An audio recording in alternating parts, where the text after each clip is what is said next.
నేను ఈ వేదిక మీద నుంచి కోరుకుంటున్నా. మీకందరికీ తెలియాల్సింది, చరణ్ స్కూల్కి వెళ్ళేటప్పుడు నాకు తెలుసు, ఆ రోజు నేను అనుకున్న చరణ్ రాణించాలి అని. ఈరోజు నేను గర్వంగా ఫీల్ అవుతున్నా.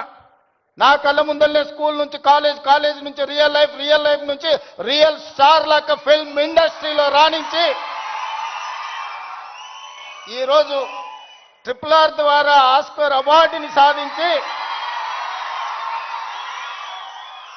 దేశానికి ఒక గౌరవాన్ని తెచ్చిపెట్టింది. అది అంత ఆశామాసిగా వారు సాధించిన విజయం కాదు. చిరంజీవి గారి పేరుంటే మనందరం మన ఇళ్లలో జరిగే ఫంక్షన్లకు ఆహ్వానిస్తాం, కానీ ఆస్కార్ అవార్డు మనం ఇయ్యలేం. కష్టపడ్డాడు కాబట్టి, రాణించుండు కాబట్టి ఈరోజు ప్రపంచమే ఆస్కార్ అవార్డు ఇచ్చి ఒక యువమిత్రుణ్ణి గౌరవించింది. మరి దానికి కారణం కఠోరమైన దీక్ష, పట్టుదలతో ఆ రంగంలో రాణించడం. అందుకే మీ అందరికీ ఈరోజు సినిమాలలో వాళ్ళు పోషించే పాత్రలు కాదు, రియల్ వాళ్ళ లైఫ్ని ఆదర్శంగా తీసుకోండి. వాళ్ళు ఎంత కష్టపడితే ఇక్కడికి చేరుకొని ఉండొచ్చు. విజయ్, నేను అప్పుడప్పుడు చెప్తా ఉంటా మీకు అందరికీ, నల్లమల అడవులో నుంచి నేను ఇంత దూరం వచ్చా. ఒక ZPTC, MLC, MLA, MP, Congress president, ముఖ్యమంత్రి 16 సంవత్సరాలల్లా ఒక్కొక్క అడుగేసుకుంటూ 2016లో నేను మొదలుపెట్టిన ప్రయాణం 2023 తెలంగాణ రాష్ట్రానికి ముఖ్యమంత్రిగా ఈరోజు బాధ్యత చేపట్టిన. అదే నల్లమల అడవి నుంచి వచ్చిన వాడు విజయ్ దేవరకొండ. మా పక్క ఊరు పాలమూరు నుంచి ఈరోజు మీ అందరి అభిమానాన్ని సాధించిందంటే కష్టం లేకుండా, కమిట్మెంట్ లేకుంటే ఇంత దూరం రారు. వాళ్ళ నిజ జీవితాలను ఆదర్శంగా తీసుకోండి. వాళ్ళు సినిమాలలో పోషించిన కొన్ని పాత్రలు పాజిటివ్ ఉండొచ్చు, నెగటివ్ ఉండొచ్చు, అవి కాదు మనకు ఆదర్శం. ఈరోజు రాణించాలి అంటే కష్టపడాలి అంటే కమిట్మెంట్ ఉండాలి.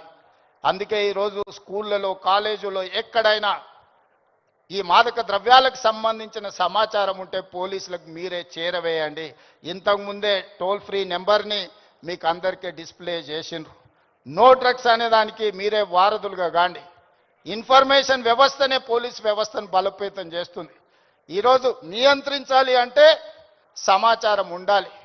సమాచారం ఉండాలి అంటే ఆ సమాచారం కాలేజీలలో చదువుకుంటున్న విద్యార్థులు, పాఠశాలల్లో చదువుకుంటున్న విద్యార్థులు టోల్ ఫ్రీ నెంబర్కు మీరు సమాచారం అందించండి. తప్పకుండా వాటిని నియంత్రిస్తాం.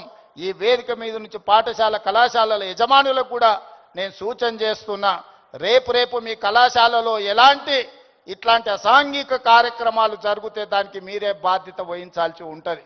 ఎందుకంటే తల్లిదండ్రులు మీ మీద నమ్మకంతో, విశ్వాసంతో లక్షలాది రూపాయలు ఫీజులు చెల్లించి పిల్లల్ని మీ పాఠశాలలు, మీ కళాశాలలకు పంపిస్తే మీరు చదువు చెప్పడంతోనే మీ బాధ్యత అయిపోయింది అనుకుంటే కుదరదు. వాళ్ళు ఏ విధంగా వ్యవహరిస్తున్నారో, వాళ్ళు ఎలాంటి వ్యసనాలకు లోనవుతున్నారో పర్యవేక్షించాల్సిన బాధ్యత యాజమాన్యాల మీద ఉన్నది. రాబోయే రోజుల్లో మా డీజీపీ, నా యాంటీ నార్కటిక్స్ అధికారులకు నేను ఆదేశాలు ఇస్తున్నా. ఏ కళాశాల, ఏ స్కూలు ప్రాంగణంలో ఎక్కడైనా గంజాయి, డ్రగ్స్ ఆనవాళ్లు దొరికితే యాజమాన్యాలను కూడా కేసుల్లో పెట్టండి. వాళ్ళ బాధ్యత.